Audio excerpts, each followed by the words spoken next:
L'utilisation d'Internet et les réseaux sociaux pendant la campagne électorale est devenue une pratique courante chez nos politiques, avec la campagne électorale bien sûr qui bat son plein, toucher le maximum de personnes à travers Facebook et Twitter. Les candidats se livrent d'ailleurs une bataille sans relâche pour convaincre les jeunes électeurs.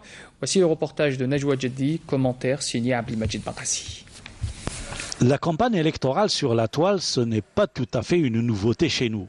Mais beaucoup de partis et candidats vont sur le net et utilisent les réseaux sociaux pour brasser large et toucher un électorat de plus en plus jeune qu'on ne peut toucher ou presque qu'à travers ce nouveau mode de communication.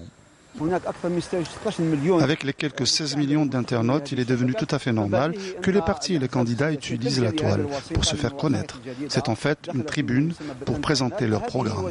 Bien sûr, Facebook, les réseaux sociaux, c'est très important parce que la plupart des jeunes ont même rôle par Internet. C'est une pub pour les partis.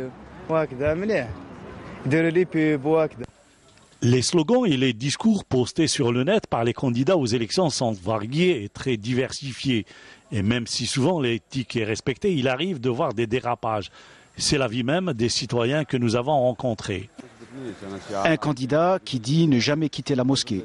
C'est quoi ça? Tout le monde va à la mosquée. Ou tel autre candidat qui s'affiche en méchant aigle. C'est pas normal, c'est indécent.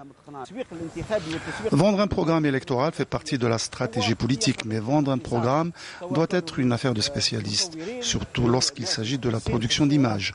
On doit s'adresser à des professionnels. Les slogans, les discours et les images de partis en campagne électorale sur Facebook doivent rester sous le contrôle de la haute instance indépendante de surveillance des élections. Aujourd'hui, il n'y a aucune loi qui régit l'utilisation de cet espace par les candidats.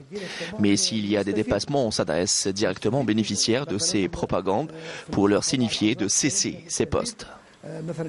Les réseaux sociaux qui demeurent très prisés par les candidats lors des divers scrutins et surtout pour attirer les jeunes vers leur parti doivent sûrement à l'avenir faire l'objet d'un cadre réglementaire.